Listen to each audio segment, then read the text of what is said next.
Welcome to this week's Dixie Sun how-to video on making chicken Alfredo pizza. Now, let me tell you, forewarning, it's not a cheap meat pizza to make. So if you want that date maybe, or you just don't want to go out at night, then you might want to stick with this. I spent $45 getting all the stuff for this pizza specifically. Now, I didn't have the pan and everything, but just keep that as a forewarning. But it sure beats crappy macaroni and cheese. So anyway, we are going to start out with the bread maker. I prefer using a bread maker to do any type of dough, regardless of if it was the dough that came with the bread maker recipe book, because it needs it, and that's the worst part about making dough is the kneading process. So we're going to put together a basic recipe for pizza dough that has the yeast, of course, has to have the yeast to rise. I substitute olive oil in for vegetable oil because it's a little bit healthier.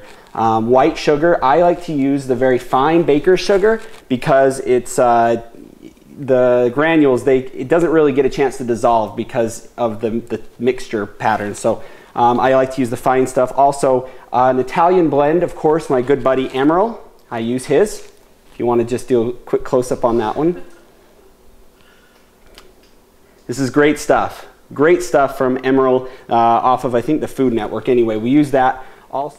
And then just a simple garlic powder also in this one. The recipe calls for all-purpose flour, but I don't like all-purpose flour. I like the regular bread flour a little bit better, so I'll use that. There's really not a huge difference, but big-time bakers, such as myself, like to use bread flour when in substitution for white flour, which is better for cakes and stuff like that. All right, so we're going to start out. When using the bread maker, they don't put the stuff in the recipe. Since these didn't come out of the book, that's all over the place. So it starts out with yeast. Well, we all know that with yeast, you normally, a standard method, you would put it in with a little warm water, let it dissolve.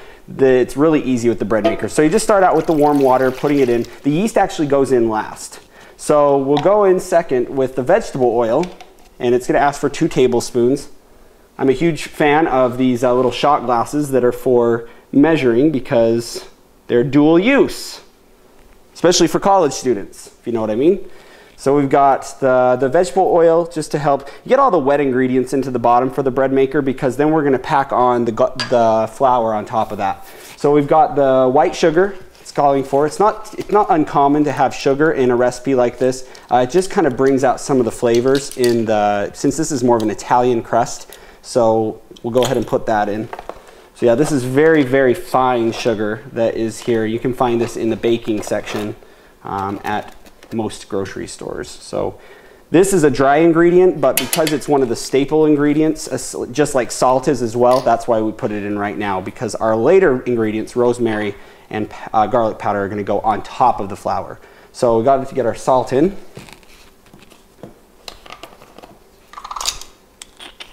And this one's got a half a teaspoon of salt that's going to go into this one, just enough to give it a little bit of a, I don't know what you want to call it, flavor, saltness, sodium. So we have a total of 3 all-purpose flour cups. Now, like I said, we've put the water, the oil, the salt, and the sugar in the bottom of it. Now, with me, I know some people fight me on how I scoop my flour. You're not supposed to scoop it because that ruins the air and all that stuff. But I don't believe that, and I don't seem to have too many problems with it. So you can fight me on that all you want.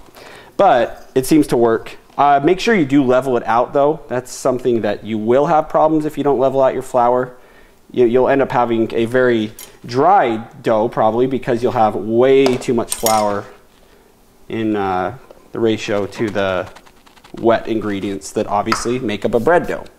So that is it for our flour for just a moment till we start making our Alfredo sauce. Now it's time, especially with the bread maker, I like to just kind of even out the insides. So now it's time to put in the Italian blend from our good friend Emerald from the Food Network. This is a shameless plug for him, although I've never actually seen one of his cooking shows. I didn't even know his name was Emerald until I got that stuff. I thought it was Emerald, but I'm sure that offends somebody that's Italian. Garlic powder goes in, and then of course the last ingredient now is the yeast. which is here.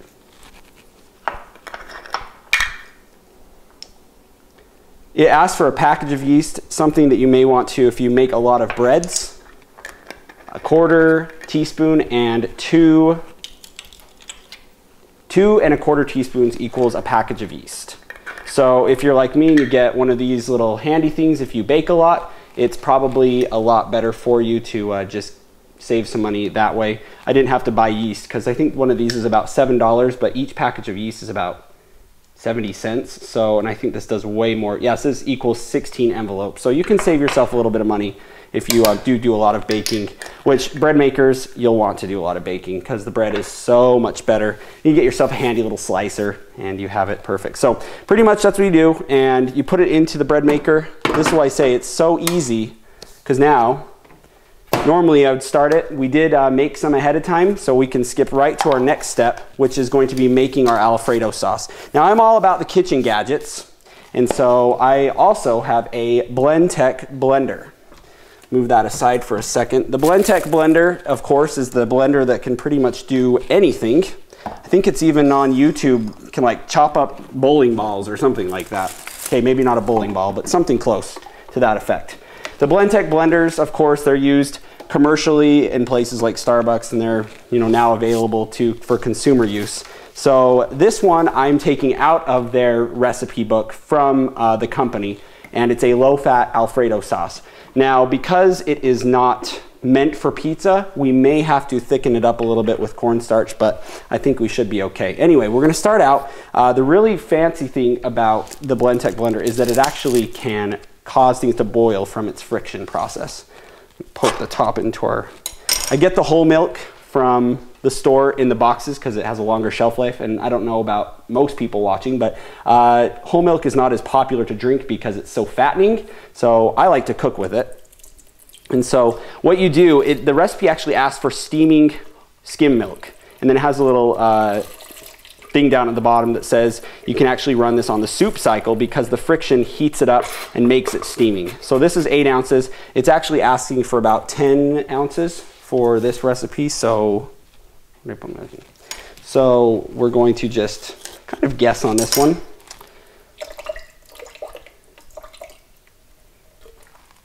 Yeah, that feels like 2 ounces. Yeah, all right, so that's how that goes. We're gonna turn this on and time lapse it for you because it's really loud and I don't want you to have to put up with the sound.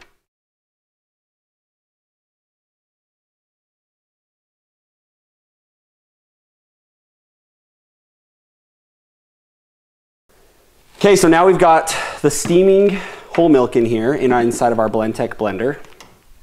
And we're gonna add the small garlic clove. Now again, this is a little substitution that I like to make. Wow, that's very strong. Instead of buying garlic cloves, especially if you're on a budget, you can get one of these jars for like, I think $3, and it's got like the equivalent of a lot of garlic cloves, and it's already minced up and it's sealed tight so you can use it, unlike some of the fresh minced. But you know what, if you really want to go the extra mile and mince your garlic, power to you. Anyway, garlic clove is about ½ teaspoon. So that's all we're gonna put in there. That's gonna be pretty strong already, but if you like strong Alfredo sauce, which I think if you're gonna go Italian, you go all out, and garlic screams Italian. So we're gonna go on to the flour now. This is gonna be used to thicken it up. You can also use cornstarch, but I guess it all just depends what your preference is. We'll use flour because that's what this recipe asks for. And just 1 tablespoon just into the top. Made a cool little sizzling noise. I don't know if you heard that. Anyway, we've got the fat-free cream cheese. Mind you, this is a low-fat Alfredo sauce. All right, so we've got about 2 tablespoons of fat-free cream cheese. I don't think that's fat-free, so we're just gonna say it's cream cheese. And I don't even know if that's 2 tablespoons, so we're gonna go with that. I think that's about 2 tablespoons. Cooking's all about experimenting. Makes for the best stuff. But always, if you're gonna experiment, always write down, because if it actually turns out good, you wanna know so you can repeat it again. All right, so we got the cream cheese in there. Now, again, we're gonna use ½ cup of cheese. And I think that it would be okay if you're not on a diet to just be generous in your cheese amounts, because after all, that's what really gives the Alfredo sauce its true flavor. You're not getting the flavor out of the flour. So put a lot of cheese in there, maybe even a sprinkle more, because I've always wanted to do that. So we're going to do that, and we are done with that for just a little bit. We might sprinkle a little bit on the pizza as we make the actual pizza in a second, because we're just flying by with time. Now we're going to do some Molly McButter. I had no clue what this stuff was until I read it out of this recipe, and I still have, to this day, do not know where to find Molly McButter butter flavor, but these are butter sprinkles. You can find them in the spices section. That's a good thing to know, because I had no clue where to find them, and it took me about 10 minutes trying to look for it. So this is asking for a ½ tablespoon. Reason we're using this rather than regular butter, obviously, because it's a little bit lower in fat content and calories. And be interesting to see if this does taste like Alfredo sauce after the fact.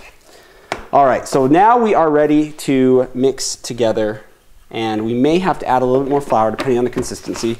We're going to let you sit and chill while we put this in here, and I'll put up the recipe so that you can copy it down while this is going.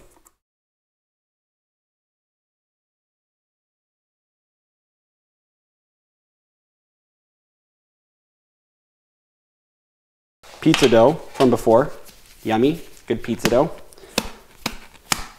It's got little flakes in it because we put our emerald seasoning in it. And really, you just want to do this. You look like one of those old-fashioned pizza guys. You sit and waste half of your time on doing this and everything, and it's a whole lot of fun. We do need to preheat the oven, because I do need to mention that it is, and this is all preference, but I actually like to, hold on.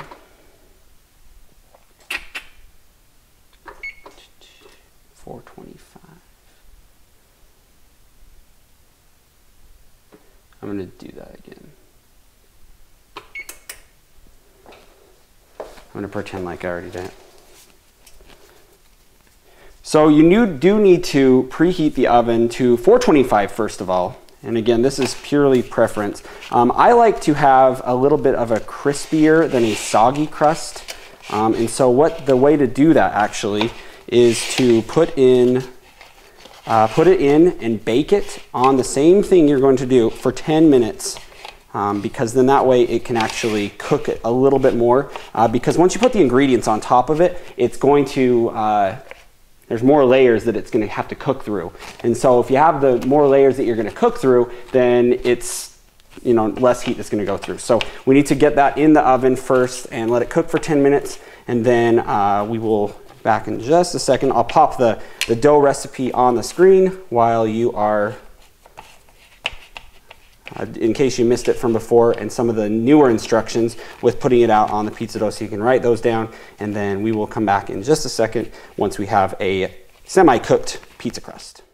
So now we've got our bread or our pizza dough out of the oven.